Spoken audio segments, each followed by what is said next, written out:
నక్కపల్లి మండలం దొంకాడ ఎస్సీ కాలనీలో విద్యుత్ శాఖ వారు ప్రతి దళిత కుటుంబానికి ఇటువంటి విద్యుత్ బిల్లులు ఇస్తా ఉన్నారు.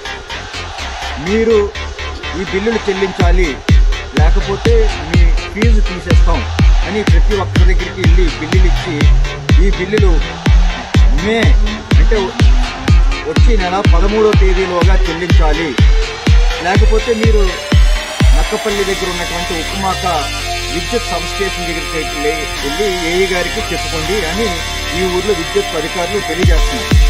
దీన్ని మేము తీవ్రంగా ఖండిస్తున్నాం. ఎందుకంటే గత వైసీపీ ప్రభుత్వం ఈ రాష్ట్రంలో ఉన్నటువంటి దళితులకి గిరిజనులకి సుమారు 150 యూనిట్లు కరెంటు వాడుకొని బిల్లు కట్టవసరం లేదు అని చెప్పి ఆనాటి ప్రభుత్వం హామీ ఇచ్చింది, దాన్ని అమలు చేసింది. ఇప్పుడు ప్రస్తుతం అధికారంలో ఉన్నటువంటి కూటమి ప్రభుత్వం ఎన్నికల ముందు కూటమి ప్రభుత్వం అధికారంలోకి వస్తే ఈ రాష్ట్రంలో ఉన్నటువంటి దళితులకు గిరిజనులకు 200 యూనిట్ల వరకు విద్యుత్ ఉచితంగా మేము ఇస్తాం అని చెప్పి వారు ప్రకటించారు. ప్రభుత్వం అధికారంలోకి వచ్చి సుమారు 10-11 నెలలు అవుతుంది.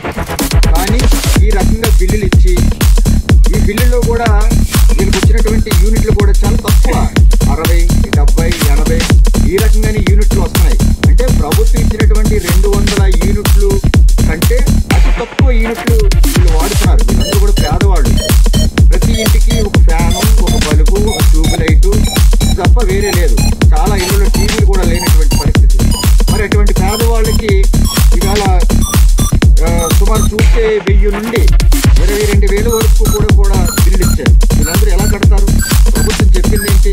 మీరు 200 యూనిట్ల వరకు ఉచితంగా వాడుకోవచ్చు అని చెప్పింది కదా. చెప్పి మళ్ళా ఇవాళ ఇంటింటికి బిల్లులు ఇచ్చి బిల్లులు కట్టండి అంటే పేదవాళ్ళు, అమాయకులు, ఎక్కడ తిరగని డొక్కనటువంటి దళితులు ఎక్కడి నుంచి డబ్బులు కడతారు?